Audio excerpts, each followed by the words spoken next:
Hello and welcome to Ukraine's Week Ahead by KI Insights. My name is Adam Sibera and I will walk you through everything you need to watch over the next 7 days.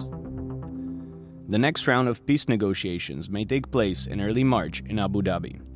Earlier this week, a Ukrainian delegation met in Geneva with US Representatives Steve Witkoff and Jared Kushner to coordinate positions ahead of the anticipated trilateral talks.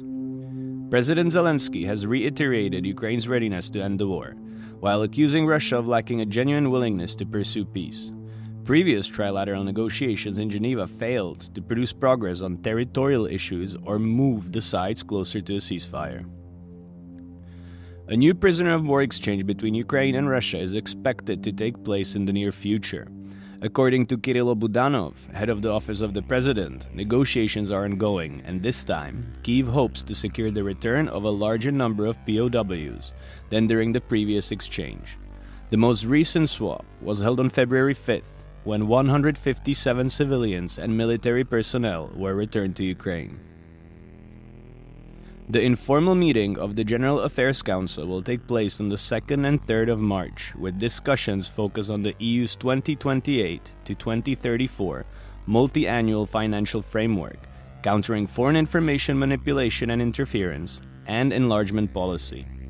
The gathering will also include meetings between EU ministers for European affairs and representatives of Ukraine and Moldova. President Zelensky has called for a clear timeline for Ukraine's EU accession, potentially as early as 2027, framing membership as an element of the country's long-term security guarantees.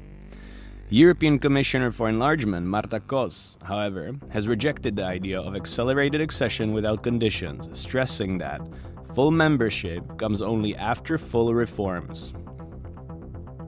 The EU Justice and Home Affairs Council will convene on March 5th and 6th. A standing item on the agenda will be the fight against impunity for crimes committed in Ukraine.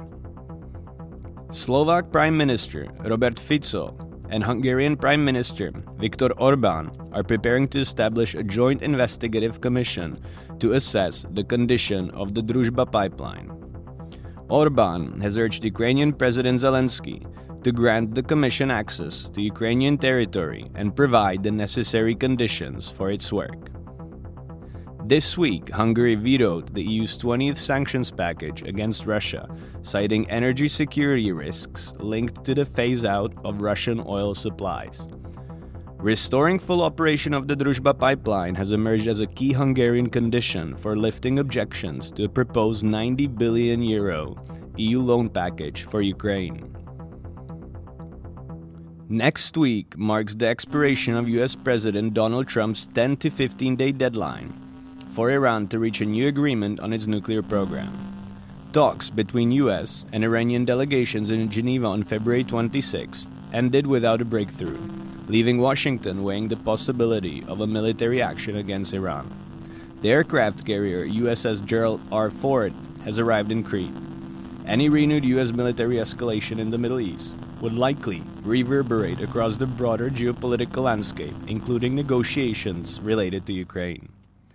In the latest episode of Ukraine Insights, President of Czechia Petr Pavel discusses the state of peace negotiations, the limits of Russian strategy, military support for Ukraine, and why Europe's security is inseparable from Ukraine's sovereignty. Watch and listen on YouTube, Spotify, and Apple Podcasts. A meeting of the Verkhovna Rada's Parliamentary Committee on Digital Transformation is scheduled for March 2nd. The agenda includes consideration of the ratification of a financial agreement between Ukraine and the European Investment Bank to support digital emergency response services. The agreement provides a €52 million loan for the nationwide rollout of an emergency assistance system operating under the single number 112. The National Bank of Ukraine will publish its macroeconomic and monetary review on 5th of March. The report will provide a comprehensive overview of economic activity, inflation dynamics, the external environment, monetary policy developments, and labor market trends in Ukraine. A meeting of the UN Security Council on the theme Children, Technology, and Education in Conflict, chaired by US First Lady Melania Trump, will take place on March 2nd. Mrs. Trump has been advocating for the return of Ukrainian children unlawfully deported by Russia from occupied territories. The issue is expected to feature prominently on the meeting's agenda. Active hostilities continue along the Pokrovsk and Mirnohrad axes in Ukraine's Donetsk region. Russian forces have fully seized the village of Rivne, located near Mirnohrad. They are also advancing along the Siversk axis, northeast of Kramatorsk. At the same time, Ukrainian counterattacks in Hulaypola direction are ongoing, with intense fighting reported in the area. Russian troops have also begun preparations for a potential summer offensive, signaling the likelihood of continued escalation in the coming months. This podcast is a shortened version of the KI Insights public newsletter, The Week Ahead. Subscribe to start your week with an agenda of Ukraine-related events delivered directly to your inbox every week. Just follow the link in the description.